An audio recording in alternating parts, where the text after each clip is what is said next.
Hey everyone, welcome back to TK's Tech Talk. You might have seen my video yesterday for unboxing, well, massive unboxing of the Galaxy Z Fold 3 for the pre-order offer we have here in the UAE. And today I'm going to be unboxing the leather cover for the Z Fold 3 5G. So I've been contemplating whether I should use this cover or not. I haven't really fully set up my phone yet anyway, but I really do want to use it with the case this time. The back is quite slippery. So I did get the leather case, if you've seen my first video, and I want to see how it fits onto the phone. And I know it does have a sticky strip, but I have seen some videos, and along the edge, on the front edge at least, there is a small strip which you have to remove to make sure it's more secure on the phone. So let's open it up and have a look. So I've seen from other videos that it's not really very sticky, it's more like a grip just to make sure it stays on the phone properly. So let's unbox this. Not much of an unboxing, I guess. More like let's unpack it.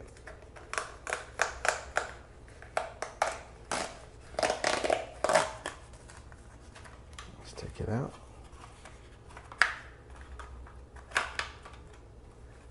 Oh. Let's get rid of all of the packaging. Okay, so let's start with the back. So inside there is a nice soft touch material here inside, and it's got a little sticker which we'll remove later if I choose to use it. So I'm going to try it out for a few days before applying any of these, removing these stickers or anything like that, because I'm not sure if I'm going to use it. I probably will, because I don't really have another case, but let's just see how it fits on. So let's check out the front of it as well.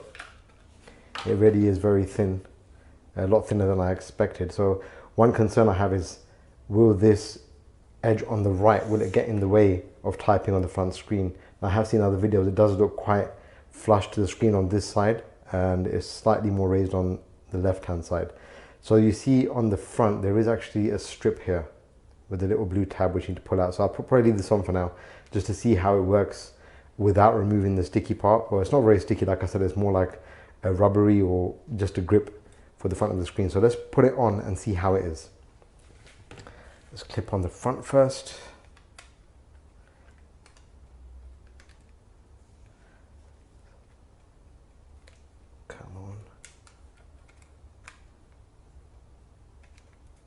Oh, I thought it'd be easier than that.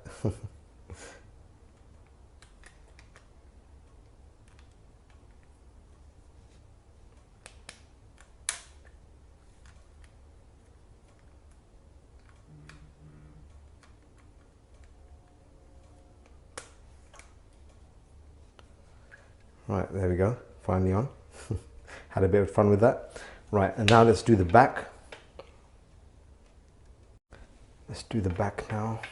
Sorry, I just had to pause the camera there, I had a little glitch.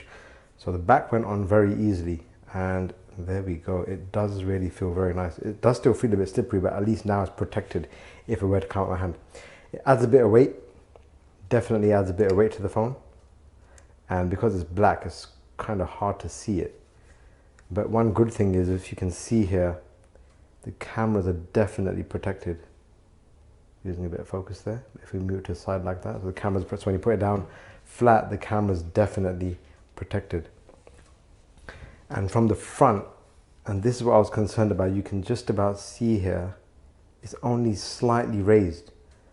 So that's a good thing. So when you're typing with the front, on the front screen, it won't get in the way of typing. I'll test that in a moment. The left hand side is a bit more raised, but I'm not too concerned about the left. I think the left is probably okay. And you can see I've still got the sticker there. So it does fit very nicely. Let's have a look around. It really is very hard. You can see I've still got the stickers on the phone as well. It really is kind of hard to see in this light, and because it's black on black. But overall it does feel nice. It is a bit slippery at the moment. I'm guessing that will change over time, but at least the phone is protected. Don't want to get any scuffs on the back. I managed to get a few very faint marks on the Z Fold 2 without a case, but overall I think I've done quite well looking after it. But let's have a look at the cutouts. So there's the power button. Is it easy to reach? Yeah, it's still relatively easy. Volume buttons are fine. Let's have a look at the bottom. There we go. There's a charging port. It's exposed. Speaker grid is exposed. And then on the top, all of the grills look good. and the microphone holes look good.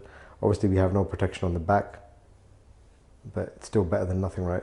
And obviously if you're going to drop the phone like that, good luck with protecting that screen, but of course that's something that we can't really avoid. I mean, in any phone you have, usually when the front screen is open with the case on the back, so it's the same risk really. The only added danger is the hinge. You might damage the hinge. But apart from that, so far it does feel pretty good. Let's see how it looks when it's open. And it is slightly raised around the edges. I'm not sure if you can see, it's very slightly raised. The back is definitely more noticeable than the front. Not sure if you can see that there. But you see on the front side, it's very little give. It's almost flush with that plastic bezel going around the edge. So it does feel nice to hold like this. When it's flat down on the table, it still rocks a little bit because obviously the camera bump does still stick out. The back is still a lot thicker, as you can see, than the front. So there's still going to be a little bit of rocking there. But I think it's still better overall than having the phone on the table rocking away on its own if you're trying to type on the phone like that. So if anyone's thinking about getting this case, like I said, if you're in the UAE, you can pre-order, you can choose this as one of the options to use your credit towards. So it is a nice feature if you're going to go with the Buds 2, for example, because like I said, I do feel that it's better value. It may not be the better Buds overall, but it's definitely better value to go with a case, not necessarily the leather case. You can go for one of the other cases, and there are some other accessories you can bundle with it. But apart from that, yeah, it's pretty good. I will probably be using this, so I'll probably remove that strip at some point, but it looks like it does clip on. So I was wrong in my first video about my impressions about the case not being able to clip on. It definitely does, and it's not even coming away very easy, as you can see. So that grip may not even be required. So if you don't want to remove it, don't bother, but so far so good. And let's see, one more thing, it does make the gap a little bit smaller as well, so that definitely helps protecting with dust. It's definitely still there, because to see right through the phone. See my finger on the other side. But that's it for this video. Please do feel free to like and subscribe, and I'll see you in the next one. Thanks for watching.